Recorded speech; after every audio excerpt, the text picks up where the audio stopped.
Welcome to BRS news.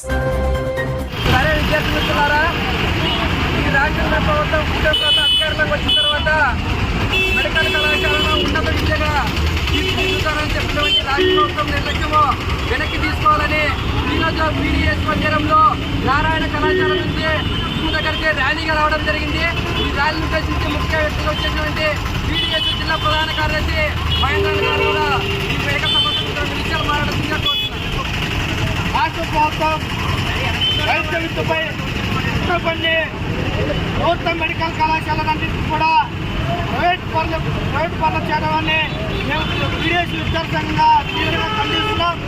ఈరోజు లక్షల్లో private పనులు అప్పచెప్తే లక్షల్లో ఫీజులు తెచ్చుకునే పరిస్థితులు కనబడతా ఉంది.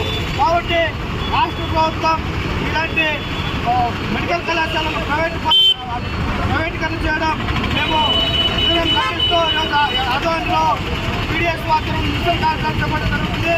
ఈ కార్యక్రమం అందరూ కూడా PDS మాత్రం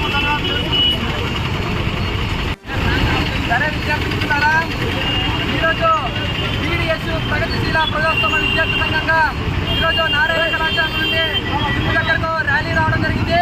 ఈ ర్యాలీ ముఖ్య ఉద్దేశం ఏంటంటే కూటమి ప్రభుత్వం అధికారంలో వచ్చిన తర్వాత మెడికల్ కళాశాల అభివృద్ధి చేస్తామని చెప్పినటువంటి ఈ కూటమి ప్రభుత్వ ముఖ్యమంత్రి ఈరోజు మెడికల్ కళాశాలలో విద్యకు దూరం చేస్తున్నటువంటి పరిస్థితి కళ్ళ కట్టినట్టు కనబడుతున్నది. తక్షణమే మెడికల్ కళాశాల ప్రైవేటీకరణ చేయడాన్ని తక్షణమే ఆపాలి. ఆమె యథావిధిగా ప్రభుత్వ కళాశాలలోనే కొనసాగించాలని PDSగా హెచ్చరిస్తున్నాము.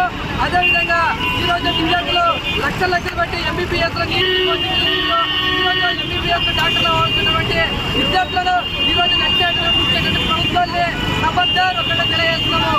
ఈ మెడికల్ కళాశాల యథావిధిగా గవర్నమెంట్ పద్ధతి ప్రకారంగా నడపాలి. లేని పక్షంలో ఈ ప్రభుత్వం